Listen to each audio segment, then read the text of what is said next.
Welcome, everybody, to our monthly Second Saturday's poetry reading. My name is Dan Kerr, and I have the privilege of being your moderator for today's reading, which will be hosted by Dr. Richard Bronson.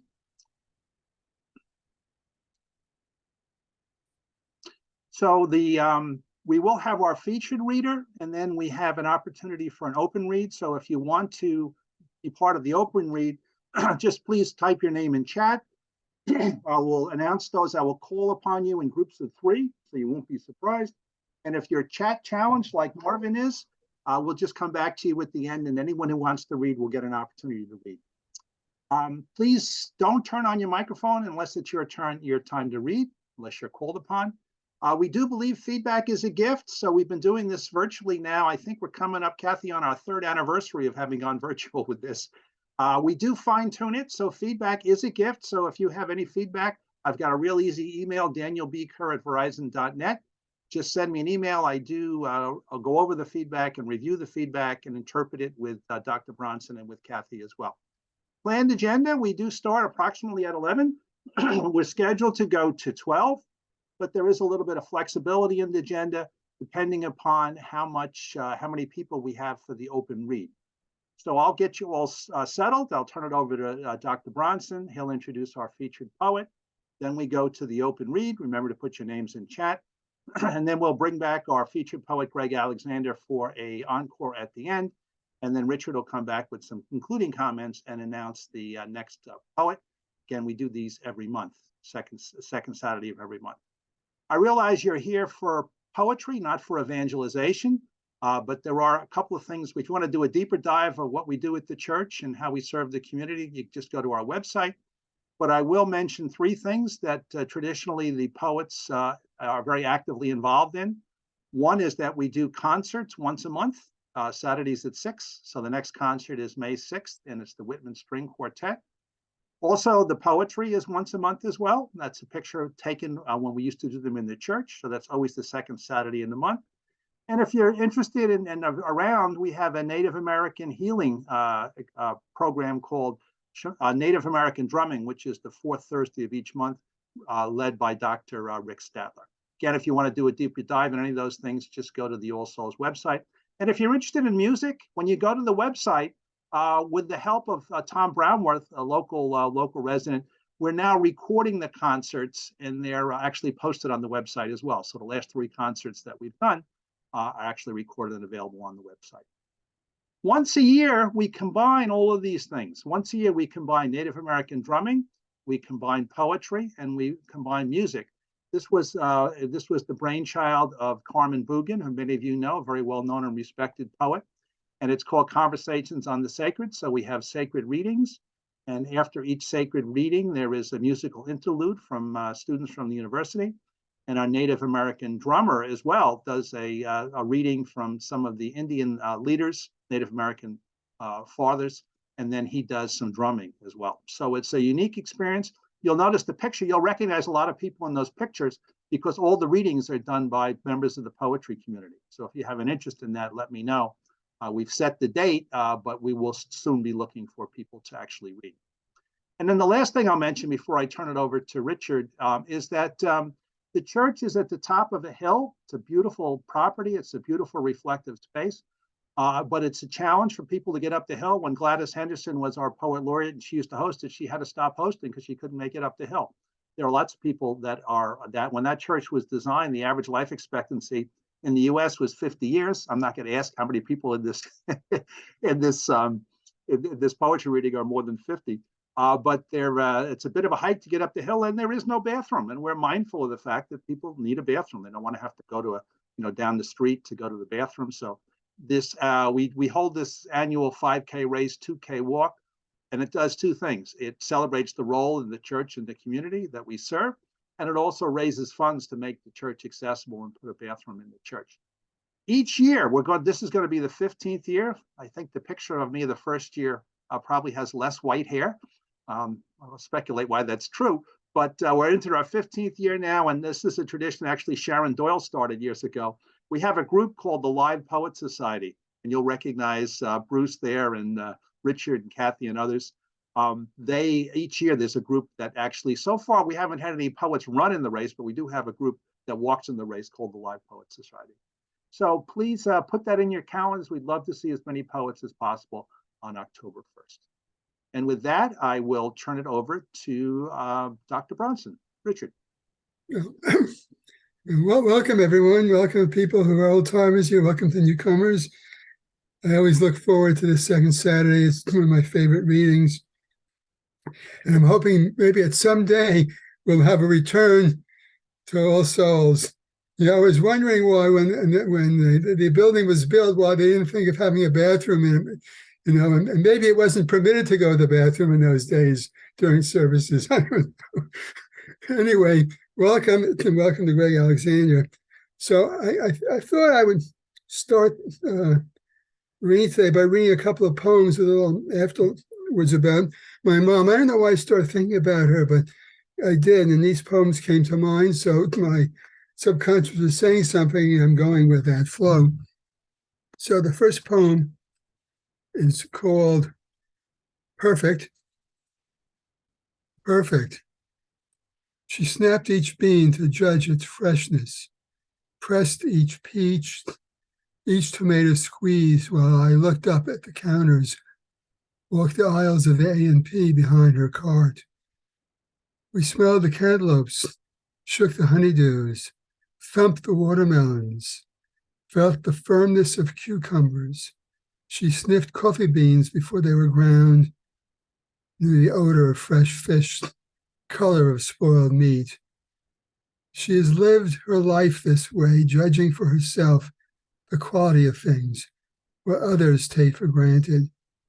You sense it in her elocution, her dress, her hair, her high-heeled shoes, the refusal to wear sneakers. Now she is no longer perfect, needs an aid to help her dress. Her gait precarious, but her mind is clear. She still wears heels. It is her way, death lurks with every fall. Homecoming.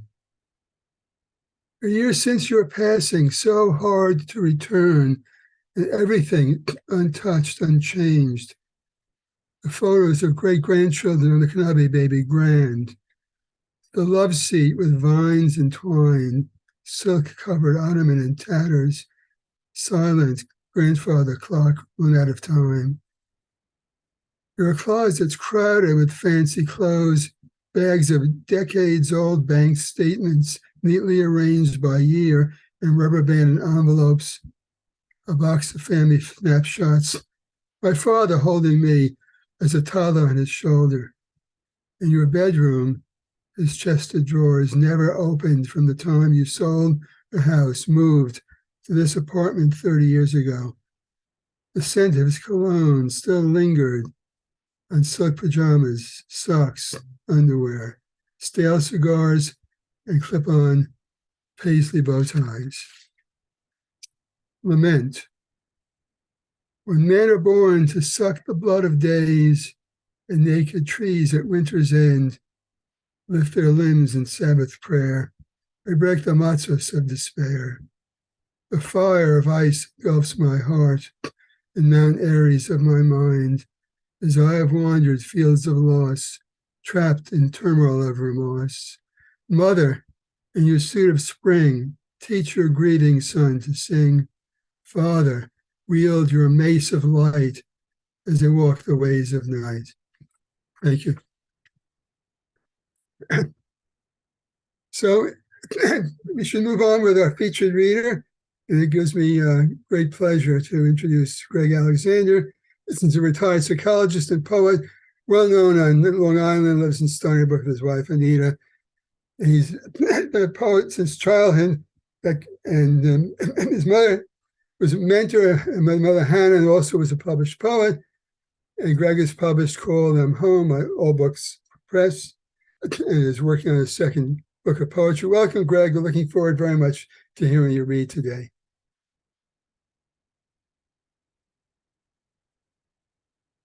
Greg, you just have to turn on your mic and the floor is yours.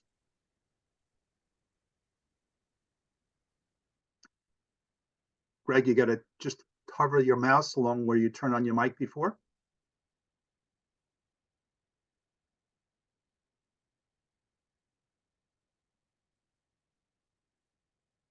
It should be right on the bottom there.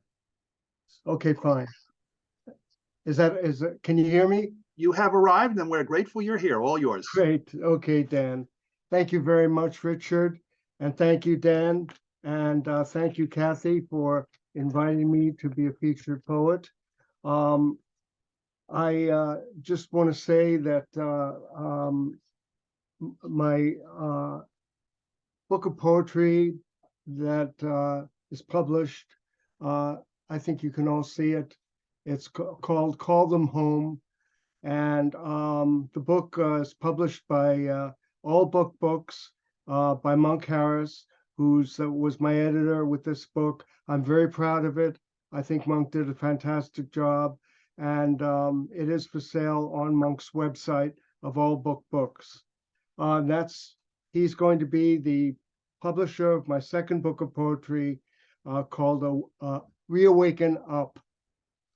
So I'm going to read for the usual time of 20 minutes. And I just want to get my, okay, I've got my timer started. And the first poem I'm going to read is called The Nest. I will read poems from my new book of poetry, Reawaken Up, for the 5 minutes at the very end. The first poem I want to read is called The Nest. I have to find it. Here it is. The nest of the white swan was in a culvert behind the rusty garbage bin. I saw it when I went to stuff the bags atop the overflowing mound. Hadn't been picked up for weeks, swelling with detritus and gratuitous droppings from shady neighbors. At first, I couldn't believe its silver sheen, though the walls in which it sat were slick with mud. It made a low grumble, almost a hiss at me as I picked up torn scraps of deals from the lawyer's office that were scattered around its lakeside perch. Its down was living albino, blazed with white heat within the litter, and that night, like a pilot light, ignited and threatened to leap out and incinerate all else.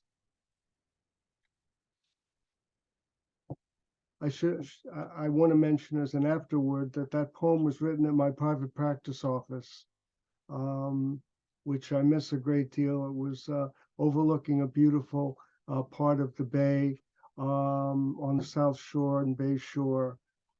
In any case, my next poem is called Filippo Lippi's Madonna and Child.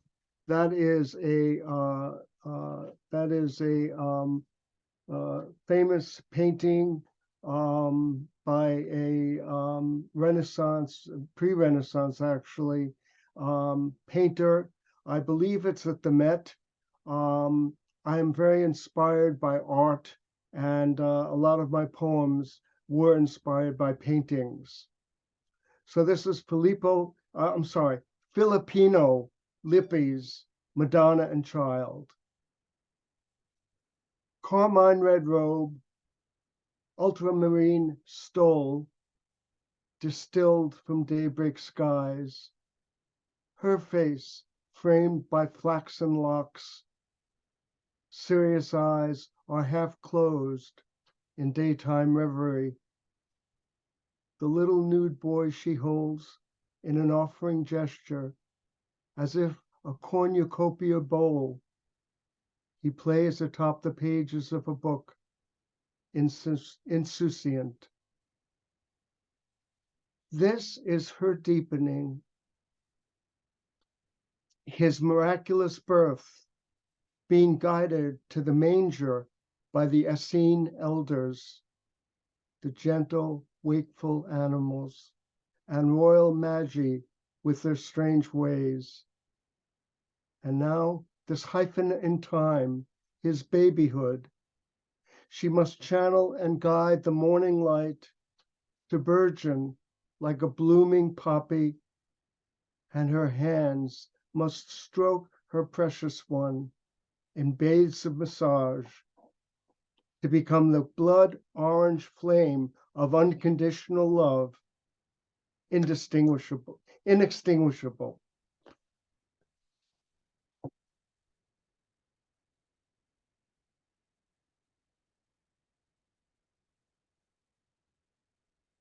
The next poem that I'm going to read is called 5 O'Clock Sun. And at the time when I wrote this poem, I was bathing in Robin Moses State Park, Ocean Beach. So the events of this poem, such as they are, actually happened. And it's a testament to that wonderful, beautiful moment in time. It's called 5 O'Clock Sun. Suddenly, late in its life, the sea received its dreamt-of sun, exiled in clouds, and this time stung and wrung deep. Carillons rippled inside grottos and undersea orchards. Reveries, their birth delayed, multiplied and sped. Gulls returned and carved through stagnant air, while minnows shimmered around the mouths of bright patches, and bathers, a choral company, brought forth their gilded song.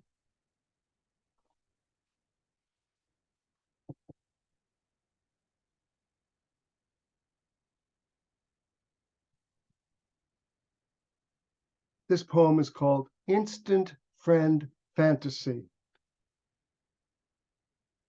How often have strangers come into the spotlight of your ray, and they into yours, excluding all others at the dinner table or cafe, because what passes, the current between you, lighting up recesses of old, disused rooms, clutter strewn everywhere, blocking the flow. There you discover crannies where forgotten jewels, emerald and amethyst shine, a sudden, unexpected warmth where you know a part of yourself for the first time and discover in her a revelation through glance that opens an expansive meadow, golden with wheat. Yes, you are on the farm where these things can grow. The ponies on the chartreuse field peer at you lingeringly, watch you enter with her into a dilapidated barn, flooded with sun blazes. There you and the friend, for moments without end, unaccountably one.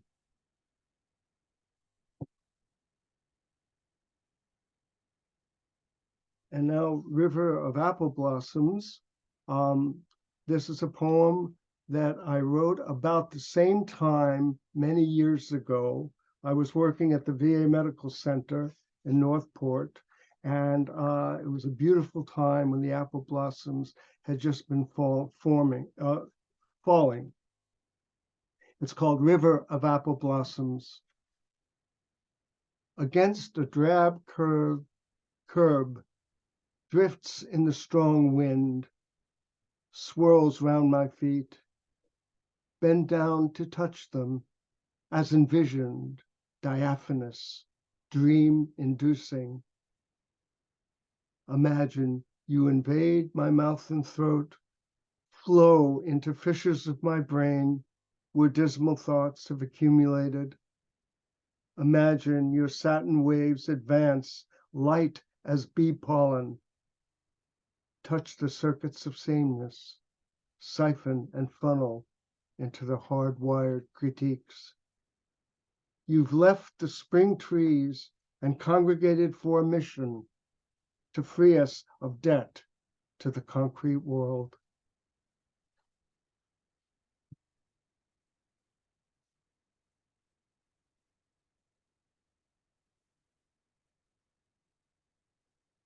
My next poem is called Cathedral Bells.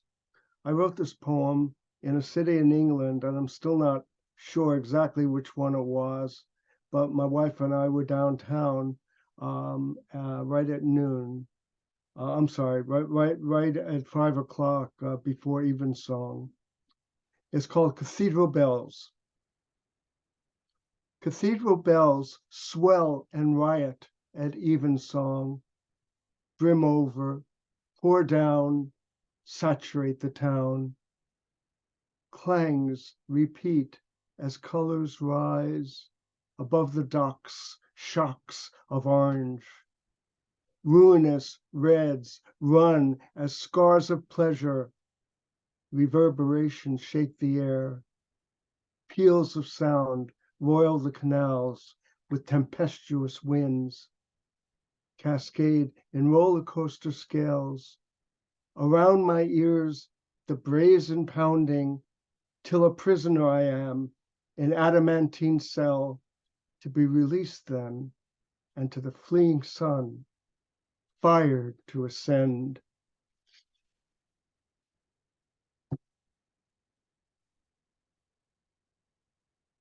The next poem that I'm going to read is, let me just see where I am in time-wise, about halfway through.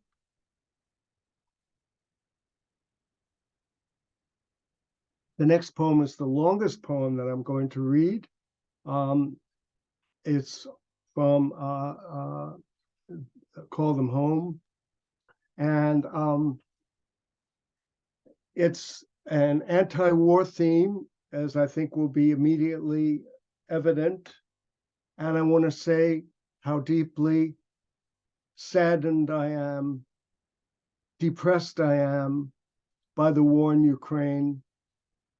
And this poem is dedicated to all those suffering from and due to the war in Ukraine. It's called Rev Up.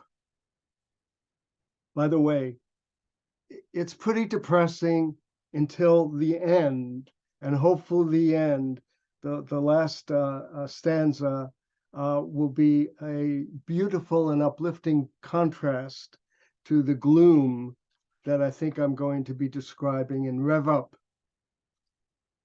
Rev the SUV down the hill to stoke the ego. Rev motorbikes on the open road. Rev yellow caterpillars, backhoes, steam shovels. Rev up to level mountaintops and seize the black prize. Rev jackhammers in the precious metal mines. Rev the machines of the war machine. Rev jet thrusters to raise the village square. Rev rockets glare and target hideouts. Rev up the pinpoint bombing. Rev machine guns and chopper birds. Rev the tanks to top speed, train their turrets. Rev diesels on flotillas of destroyers. Rev battleship engines. Cock the heavy guns. Rev ambulances for near corpses on stretchers. Rev hospital saws and drills for mangled limbs. Rev vows of retribution for the hated. Rev clenched jaws against waves of pain. Rev up mental blocks to keep from feeling. Rev the dams, the walls against outsiders, string barbed wire. Rev the distance between enemies and us. Rev pained self-isolating in a boat off the reef. Rev up the rheostat till effulgence broadcasts out. Rev floods of identity and similarity. Rev up the times, hands reach for each. Rev caresses, strokes, and kisses. Rev empathic words, healing. Rev glances of concern, voices soothe and hold. Rev prayers, unspoken or said. Rev invocations of light, love, and holy power. Rev the resounding of the blessed names.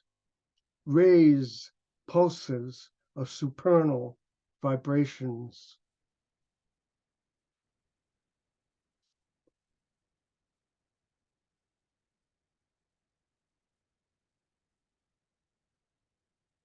Now I'm going to read a poem about something we all are aware of and something that is one of the current most important issues, if not the most important issue, other than ending war, one of the most important issues in the world, and that's global warming.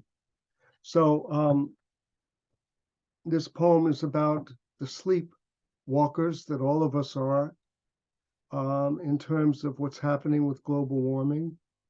And it's called In Spite of Global Warming.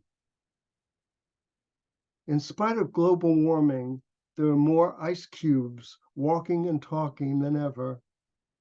They're not helping to slow the furnace, jostling in abrasive crowds that rub you the wrong way.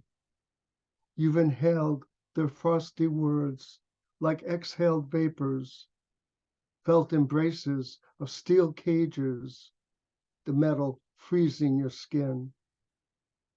They've iced themselves with too many pina coladas, too many slushy evasions, sluiced down to inner chambers, those places where torment of awareness is kept contained and screened, while melting slush has steadily invaded the igloo in which they try to hide and sleep, dreaming they're invincible in the coming storm of fire.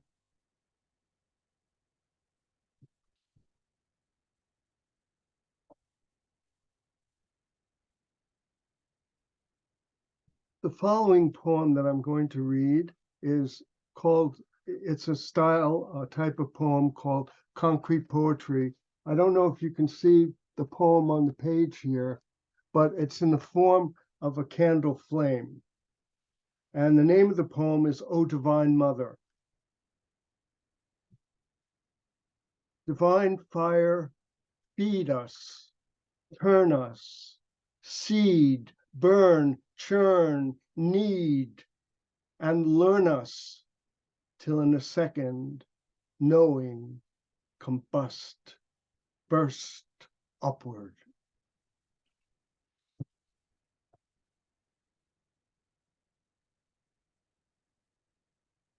Let's see how I'm doing in terms of time. Time for one more, Greg. Okay.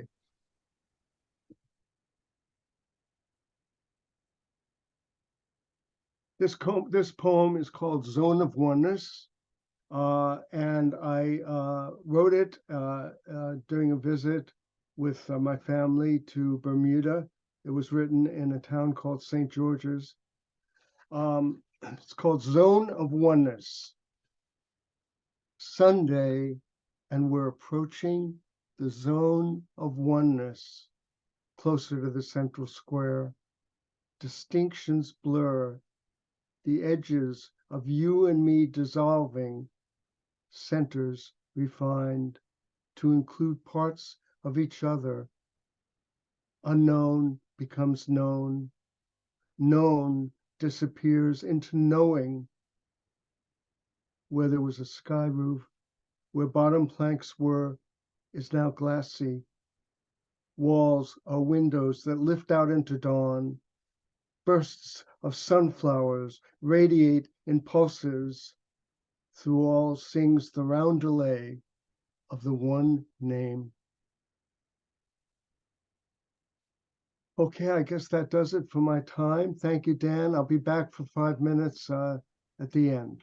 That was great, Greg. We really appreciated the journey that you took us on, beginning in the nest from your office, the Madonna and the child, such a beautiful image as we celebrate the death and resurrection. I think of Jesus in the loving arms of his mother was timely and beautiful. The Robert Moses at 5 p.m. I was thinking of Carlos Castaneda in The Hour of Power. It was right. You just places you took us. The friend fantasy in the barn. That contrast between the apple blossom and the drabness of the curb of the VA hospital. The sounds of bells at the cathedrals. The revving up, and thank God, literally for the end of that poem, Greg. Yes. Didn't lose anything that you told us. The sun does rise. The frosty words. Can't hear you, Dan. The frosty words of the global warming was quite a play on words there, and I know something that's near and dear to you, and the Divine Mother, and then taking us back to Bermuda. Many of us have very fond memories of Bermuda, so always great to come back to St. George's. So thank you. We look forward to the encore, and now we'll move into the open read. So let's call up the little guidelines here. Now, everybody has their favorite holiday movie. So Susan and I last night, my wife Susan and I rented the 10 Commandments. So that's where we got this. Although I've been using this visual for a while. There's Charlton Heston or Moses with the rules, the 10 Commandments. So rules for the open read. Enter your name in chat. I've got quite a few of you. It looks like about 15 or so already names. And anyone who didn't figure out how to put their name in chat, don't worry. We're going to call upon you. And Carol, I'm going to go. Well, I'm going to, in another minute or so, Carol, I'm going to jump the line and go to you first because now you got to leave early. So we'll actually start with Carol. Oh, thank you. So one poem, please, and 5-minute maximum. We've never had to enforce this, but I'm always prepared to. There's always a first time. So please, 5-minute maximum. Keep your microphone muted until you're called upon, and then we'll bring Richard back at the end. Okay. So Carol, we're going to go to you first. All right. I wrote this yesterday. Sometimes we take for granted the priceless gifts that surround us. We do not put value on the sunrise or sunset until we have a long series of sunless days. We do not appreciate having the use of our limbs until an accident or illness temporarily or permanently takes them out of commission. Some did not appreciate the taste of well-prepared meals until COVID robbed them of their sense of taste. Some do not appreciate the beauty that nature bestows on us. What is priceless to me is my health, my family, my freedom. Waking up in the morning, able to get out of bed, sailing, with the stillness of the water interrupted only by the splashing waves and seagulls' cries. The warmth of spring amid blooming flowers, blossoming trees, and singing birds. Vacationing in the summer, swimming, or just enjoying the air conditioning. The pristine whiteness of snow, turning common surroundings into a winter wonderland. The changes of color of the autumn leaves before they fall and rustle beneath our feet. Life is priceless. Our senses are priceless. Nature and birth are priceless. Above all, these are all precious to me. Thank you. Thank you, Carol. That was precious. All right. Next, we'll go in groups of 3. So it'll be Marvin, followed by Virginia, and then followed by Margaret. So Marvin, over to you. Okay. The title of the poem, But This Was January. I saw a robin from my window, a fact not odd in itself, but this was January. Why, Robin, are you here? Did you lose your way when the others flew and flew? He perched there on the tree, its branches aching from the frost. Only a dream now, the days when sap oozed from its veins, caressing its way into a black earth. Robin, perhaps you are not up to it. The trip, I mean. Some feathers and a heart are small encouragements to brave the slaps conspiring that cause affront. The robin danced on the skeleton, exulting all the while a wild song, and spiraling up to the highest limb, began to prim. The beak met the red chest. The snow came. Robin, fly away. Escape before you become like the tree. Little bird, did the others desert you? Did they force you from themselves? You've more important things to do than fuss over some feathers. That's for the lovebirds in the cage. Some geese flew over the house just yesterday. Don't know that what they were doing up here this time of year. Join them.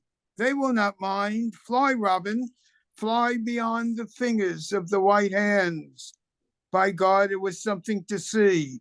The geese in flight eclipsed the light from the dwindling day. It was as if someone called to them, a hunter in a lonely marsh, perhaps, his hope a stimulus to the call, at one with the welcoming chant, invigorating the drowsy southern day, the boldness of its echo, arousing the pale northern corpse, drifting in among the flock, settling under their wings to buoy newfound souls, a transfusion. Robin, fly. The snow will bury you. Stop your fool priming. Oh, why am I wasting my breath? The robin doesn't understand. Then I saw no robin from my window. I saw the snow and the snow and the night and the night. But somewhere from the snow and the night, there came a sound like a song, or so I thought. Beautiful. Okay, Virginia. I think I'm unmuted. You're First, fine. I want Yep. to say, Richard, I loved your memory poems. And Greg, there was this wonderful use of color in your poems. Incredible. I just really enjoyed listening to some of those idyllic things you were painting for us. Thank you. I was thinking about getting my garden going, and it's been so cold, I'm not getting anything done. And I thought of another person who was a gardener, and that was Emily Dickinson. And this is a poem I wrote about Emily Dickinson's herbarium, which she created. Her herbarium. Electronic pages turning at my finger glide reproduce Emily's own herbarium, where she immured with precision water lilies, cowslips, roses under her handwritten paper cuffs with a loving botanist's brain. How did she dry and press so flat the heavy peony, the filmy vetch? How did she put her dears away? Her own dress, so pressed, flat and white, held her apart from passerby. Her austere room, no hint of life, the color of her soul, ivory. While in her tiny, hand-sewn books, the living flower of her being skipped and danced with crimson petal, juggling brains and anguish as toys. She gardened at night with owls, her immured self in deep pages, her tissue split, splayed, dried for art. Thank you, Virginia. Well done. Margaret, over to you. This is titled Apology Awaits. It is necessary those first words come from you. It was you who didn't notice these afflictions made toward my feelings. Thought the bond we shared was stronger. My company appreciated longer. Did enjoy yours until now. Friendship is a reciprocation process. When one side hurts, the other comforts in resolution. I didn't come along for your convenience. What you didn't do burns. What you didn't say stings. You created the break in the brokenness of this relationship we once shared mutual. My disappointment is that I thought you were more. I thought I had a better companion, a stronger friend. Wish you had real balls. It takes 2 words 2 seconds of your time. Admission to a mistake is the bravest step. Saying 3 syllables to correct isn't a sign of surrender, not a form of weakness. It's an empowering moment to reinforce our connection. Instead, your arms fold. You turn away with your head down, not to notice me. Remember, no one has anything nice to express to a coward. Mm. Well done. Well done. Mhm. Okay, next group of 3, we've got Gloria and then Don Billings and then Victoria. So Gloria, over to you.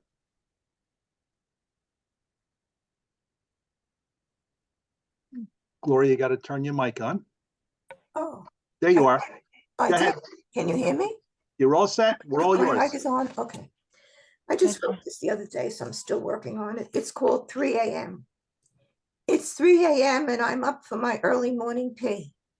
Stumbling back to bed, I hear a distinct beep on my cell, which is a text coming in.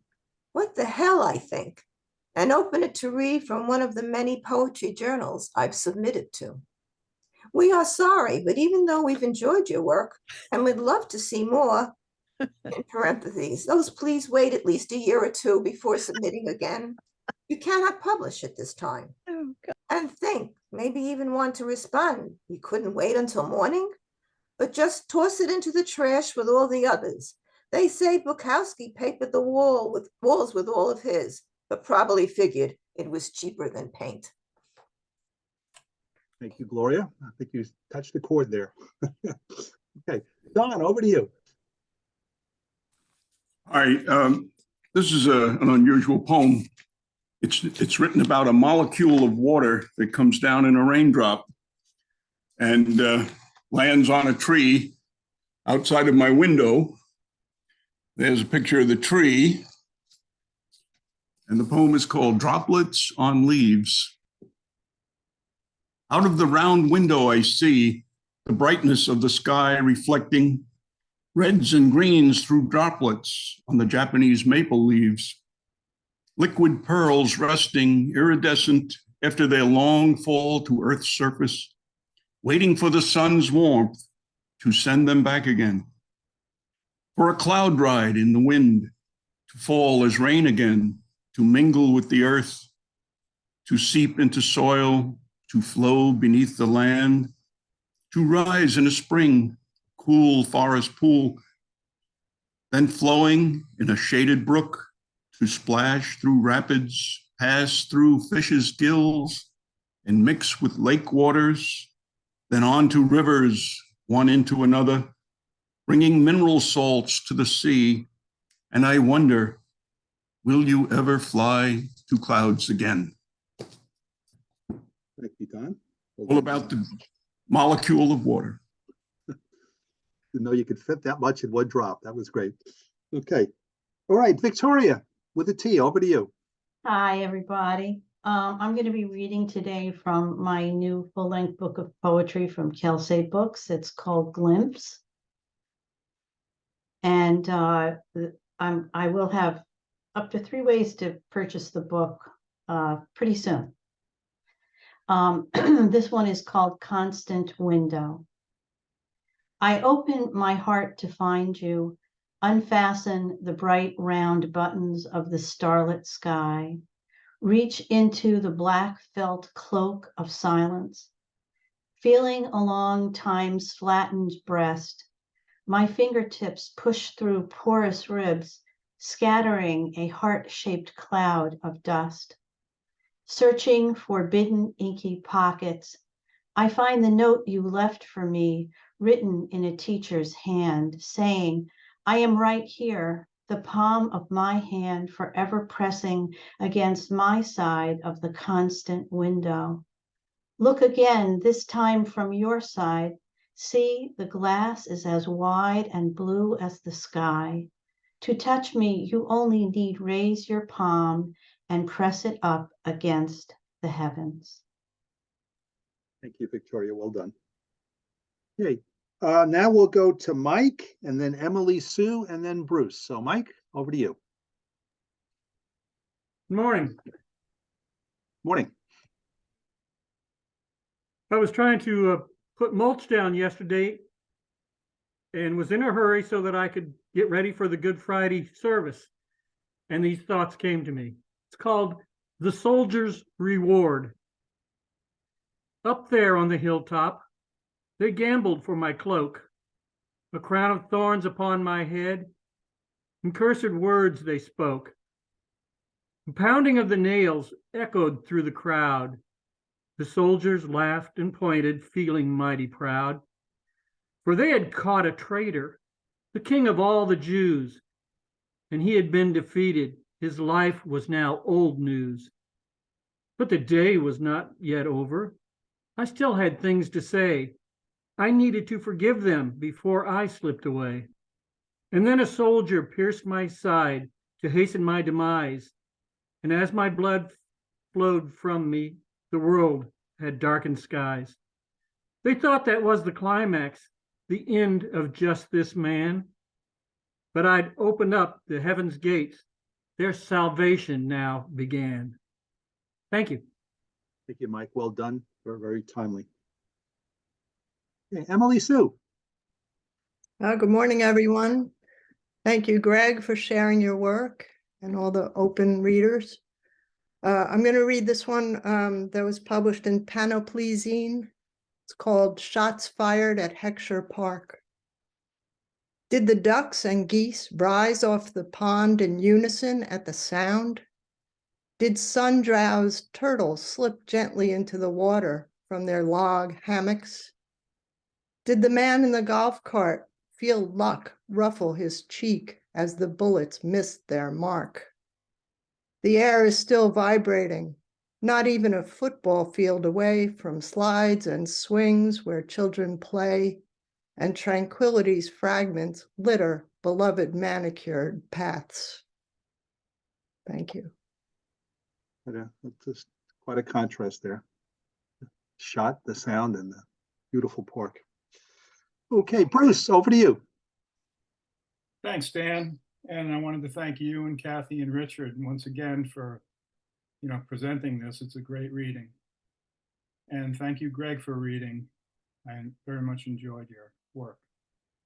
This is called Unless They Are Lying.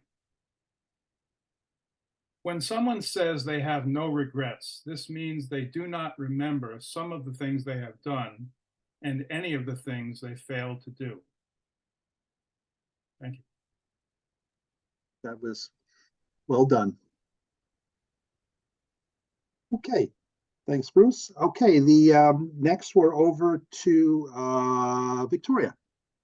No, I'm sorry, not Victoria, Bruce. The next we're over to the new group. It's actually Sharon Doyle, and then Ellen, and then Monk. So Sharon, over to you. I'm dedicating this to Dan Kerr. The title is I Beg You. Why all the acrimony because someone disagrees with you? Friends can disagree and still be friends. The extremists capture the media, and it looks as if the country is at war. Yet most of my friends are still my friends, even when we disagree. I sally forth from my conservative closet from time to time to be met with fury from some old friends, but they are the exception. I have too often been reluctant to share my views in poetry groups, knowing that most poets are on the left and some may be insulted. But I am weary of this cat and mouse, of the attempts to silence one another, which I also have committed. Let us all be more open to learning. I used to be on the left.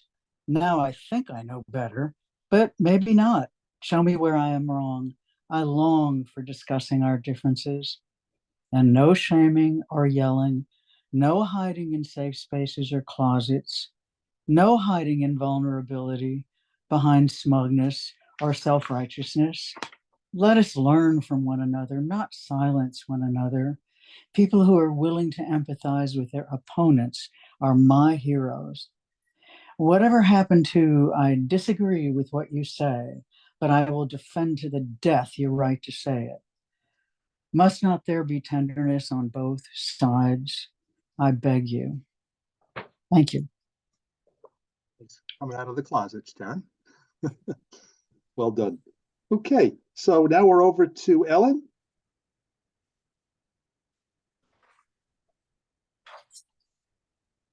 Ellen, you got to turn on your mic. Still off. Put your cursor on like with the bottom where you when you logged in. There should be a little microphone, picture of a microphone. There you go. You're in. Okay. Thank you for letting me join your group today.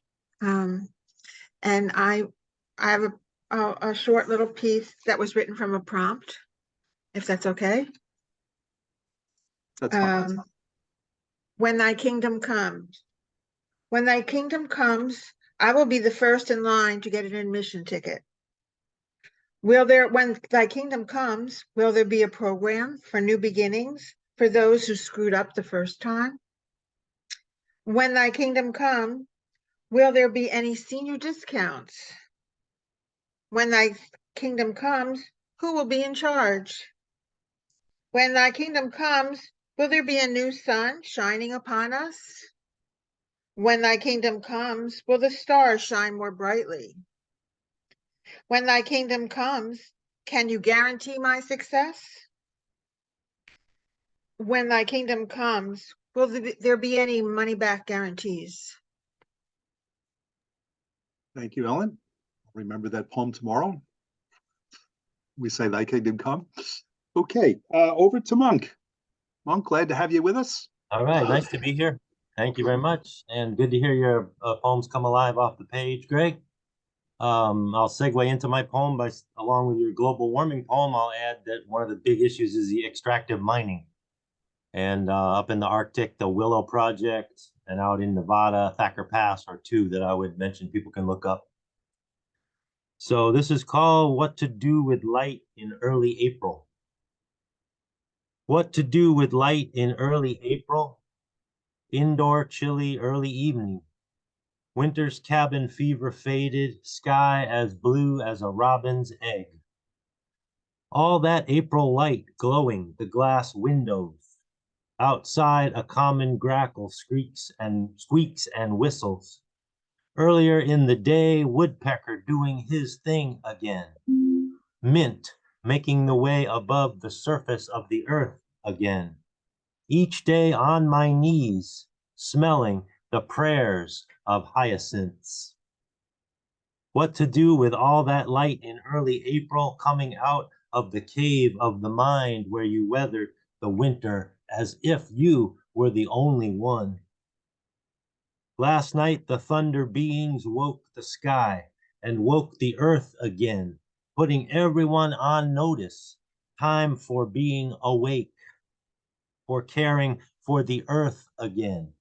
Not just your little patch of yard or pot of soil or wide expanse. Everyone put on notice. Time to feel the light again. Time to let light in again. Breathe light in and spin light out into the softening soil and all who course this journey, hungry for love again, hungry for the healing laughter that banishes the darkness of disrespect. Trust your feet and all your senses, what to do with light in early April again. Thank you. Well done. Okay, the next group of three is Dan Kerr, followed by Claude, and then followed by Shu.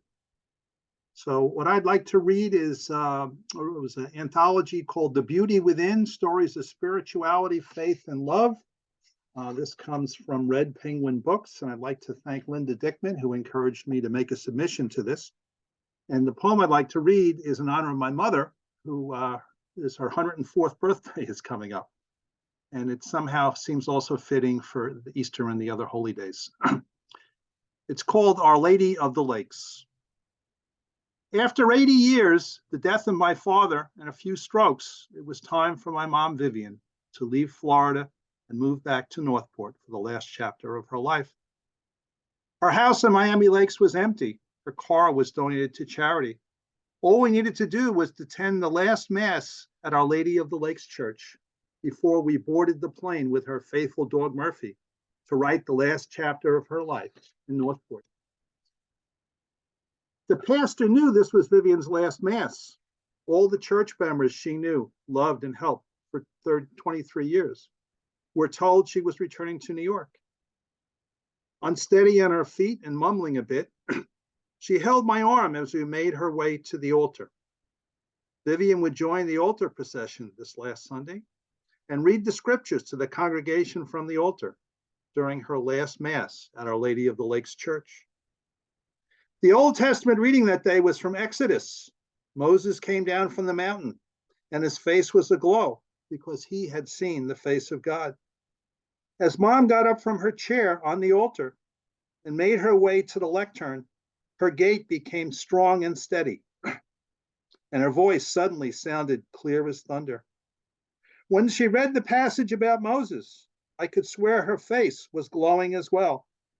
At that moment, her youngest of 8 children and the Our Lady of the Lakes congregation saw the face of God in this old woman. The last chapter back in Northport was happy. Children and grandchildren visited often, and her faithful dog Murphy enjoyed the changes in season, especially his first snowfall. Eventually, Father Time caught up with her. Dementia set in. She lost her ability to drive and her independence too. Every Sunday after church, I would bring her the Eucharist. We would share communion together in her living room. Her last stroke was a big one. She lost her ability to talk and to swallow. A feeding tube replaced meals with her family, and a nursing home replaced her home in Northport. I still visited her after church and brought her communion.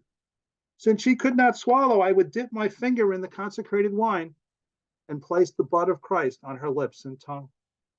Whenever she received the consecrated wine, her face glowed, just like Moses coming down from the mountain, and when Vivian read the scriptures at her last Mass at Our Lady of the Lakes. Thank you. Okay. Claude, over to you. Hi, everybody. Very nice poem, Daniel. And my poem's about an older person, too. Not as old as your mother was in that one. For everybody that's been flying lately on a plane, or you forgot what it's like, maybe you're a little older, you're traveling by yourself. Oh, yeah. So this is from Portraits on an Airplane.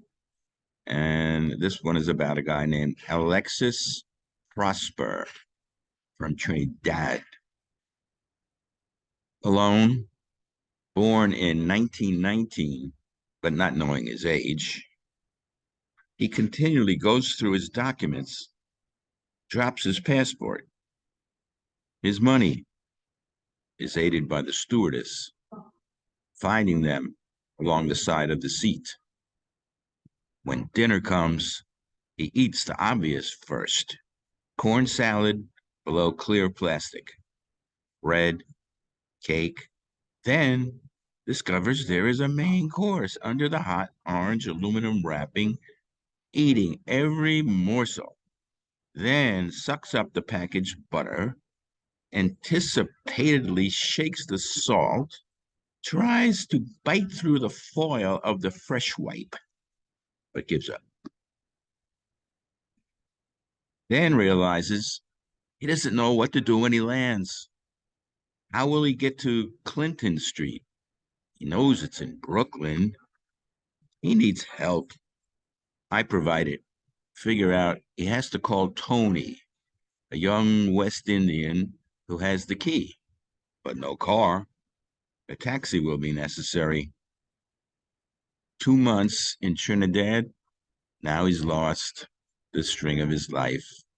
His passport, wallet, ticket, money, photos, social security card, and the black neck bag his niece sewed for him yesterday for his airline trip back to New York.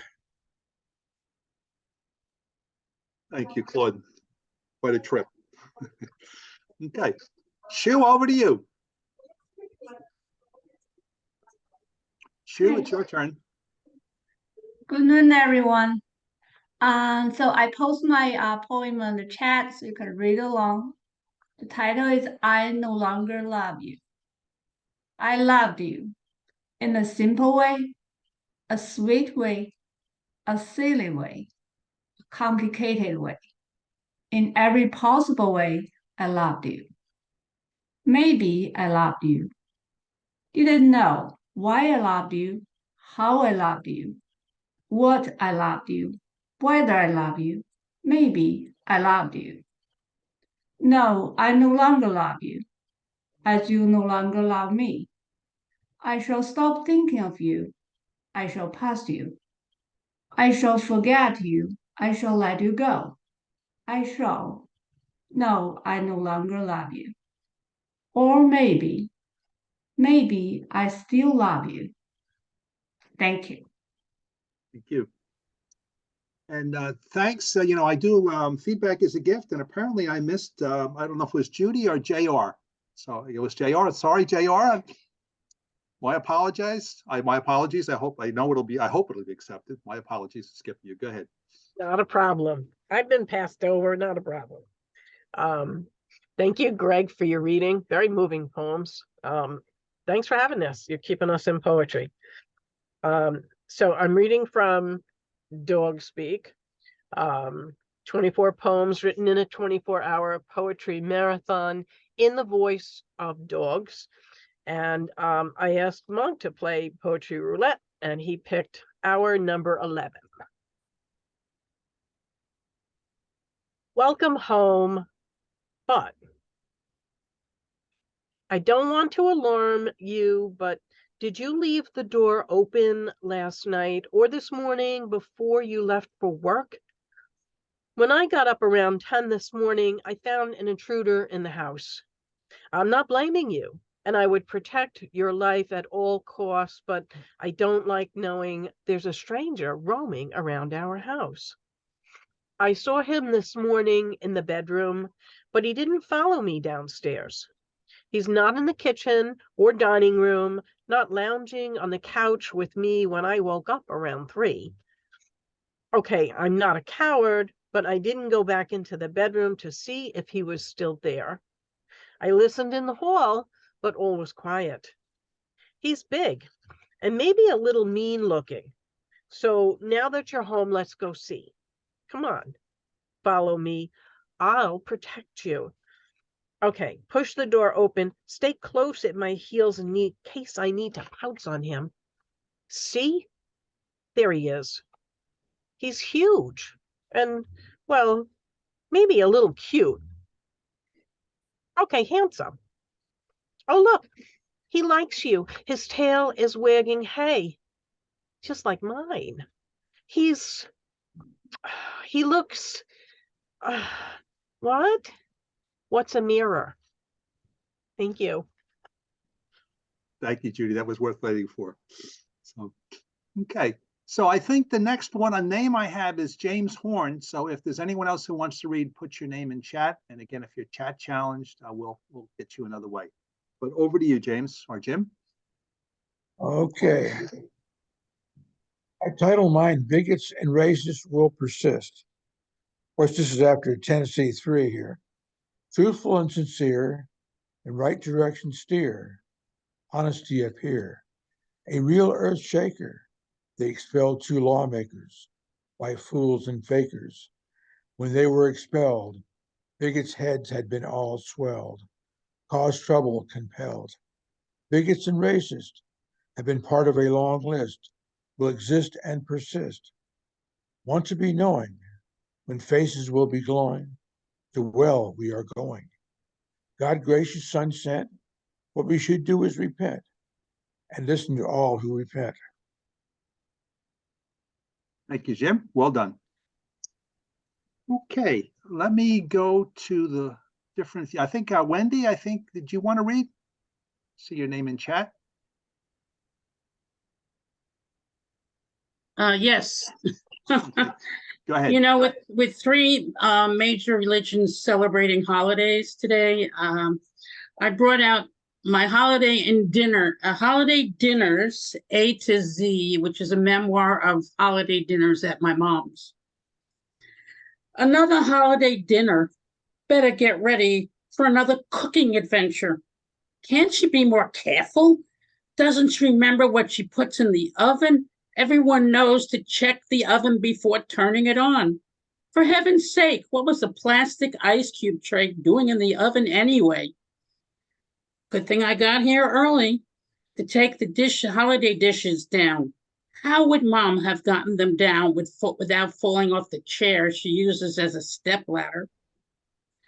I offered to do the cooking, but was turned down once again. Just once, I would like my mom to use paper plates so we wouldn't spend hours washing dishes. Kitchen towels do not a potholder make. Lots of laughs as we put out the flaming towel.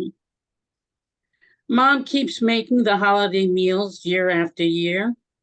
No one else in the family would mind going out for dinner. Oops, top of the salt shaker fell off into the soup again. High blood pressure goes well with matzo balls. Please, Mom, next time, don't salt the food. We all can do it ourselves. Questioning why my mother does this year after year. Red wine does stain a tablecloth, even if you put salt on it. Someone help me serve the soup. Take what meat you want. There's no room for the meat plate on the table. Useless to expect my mom to sit down. Very upset by how tired she looks. Wish she would just let me be responsible for the holiday dinners. The Xerox copies of all her recipes are at my home. You would think she would be glad if anyone else offered to make the holiday dinners. 0 is the chance she would say yes to anyone else making dinner. Well done, Wendy. Mm. Okay, all right, so I'm seeing if I know I have one more person to read, but are there any others? Going once, yes, I see. Kathy. I'm sorry? I would never forget Kathy. I always save Kathy till last. So anyone else want to read? Okay, so Kathy is not only the one who, thank you, James. Kathy is the one who actually brought this poetry program to All Souls. So Kathy, over to you. Hello, everybody. I wanted to tell Mike that you spoke about Jesus being on the cross. The actual spear that pierced Jesus's side is in the Habsburg Museum under glass, and one can see it. It's a pretty fascinating thing. And the piercing was actually a very skilled piercing, they say, in this lecture they give. It was a piercing that a Roman soldier would use to see if a body in the field after a battle was dead or alive. And if it was alive, it was pierced skillfully. Interesting and sad. Something that I notice is that a lot of people respond to the poetry. You know, they laugh or they clap, and it's an unfortunate thing about Zoom that you don't get to hear some feedback. On the other hand, we put everyone on silence because there's so much noise in the background sometimes that it interferes. So it's a sort of double edge. Anyway, Richard, once again, thank you for hosting, Dan being the moderator, and Greg. So I'm happy to say Greg is not only a great poet, but a dear friend. And I've written a poem that I think could almost be his own words. I'd like to say also Sharon's, because Sharon is also a person who devoted herself to listening to people as a psychologist. And it's quite a skill to have, quite fabulous. So here's a poem I call How Are You? I'm fine. That's the answer to the question in case you really don't want to know. Only use it as a gesture to tell me how you are, what you are doing, what you need, what you want. And that's okay. It's nice to hear about someone else's life experience. I will listen as if you'd like my opinion. That way, it's about me too. And if you don't want my opinion, that's okay. Perhaps you need to work it out yourself. If I am of help, lending an ear, allowing you to vent, then I was engaged and feel useful. I like that too. But should you want to know how I am, I would tell you of my adventures, how my days are full of worthwhile endeavors. There is a baby being born on the computer. How I am married to Lawrence O'Donnell on TV, learn about the world too far from me to know. Let him lull me into sleep in a late night hour. Love morning and with sun-filled windows, lighting up the room, waking me to plan my day, work or play. In other words, I'm fine. Thank you, Kathy. Okay, so I don't think there are any other, let me just do one last pass of the gallery here. I think we've got everybody. So Dr. Bronson, over to you for our close. What about Greg's last poems? Oh, I'm sorry. Yes, Greg, over to you for your encore.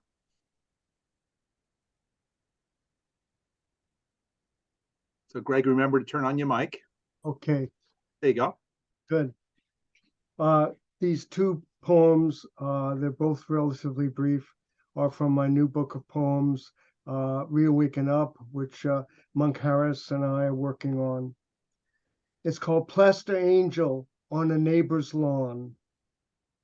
Smiling girl with budding breasts, wings folded, hands are cupped and outstretched, eyes closed, grace, full force shines from her as she feels first rain and lifts up into the oneness, blossoming while around us cars blast and cruelty is dispersed like arsenic candy. I tried to make my heart like hers. Thank you. And my final poem is dedicated to my son Gabriel, our son Gabriel. He was with us visiting from the Bay Area a couple of years ago, and I wrote this poem called At the Beach, Late in the Day. The beach is Sunken Meadow Beach. There is something in that sea blue that wants to enter my brain big time, an expansiveness, a call and sky echo, unlimited, spilling over boundaries. It beckons me like a giant welcoming hand, sure of the outcome, that I let drop my skin and bones and enter into truer life, because I have felt uninspired and dead, a drought these last few weeks. And the self motioning to me, singing my almost unknown name in a foreign language, as if one of the bathers called me with a name not mine, but she's insistent it's me. She wants so for me to come over beside the breaking waves, and when I do, she tells me to surrender it, just surrender the weight I've been carrying, the stuffed gray sack, to become a feather in updrafts of the swift wind again. Beautiful, Greg. That's it. Thank you, Dan. Thank you. Thank you very much. And thank you, everyone, for coming to the poetry reading and for your kind comments and for your poems, which were great. Richard, over to you. Well, thank you, Greg. That was just a wonderful reading. And it's always special to hear your poems. Thank you, and thank everyone also for a very interesting set of poems this morning. As I said, you always come away from this reading really feeling, I think, refreshed. So I can discuss who's going to be coming next. Wesley Sutton. I never met Wesley when she was on Long Island. She was very active in the Loyal Poetry Collective, and then it was like some of the people moved away, new people came in. So it'd be interesting, wonderful to have her back here to read. She now lives up in Maine, Silco on Mount Desert Island, and her poems were appeared in a number of anthologies. I remember she was a wonderful poet, from what people told me, from the LIPC, wonderful editor too. And I'm just looking forward to seeing her very, very seasoned poet, welcome her back to Long Island for a reading in May. We're looking forward to that. I hope other people will attend, especially the people who are new here. Welcome to this reading, and hope to see you next month as well.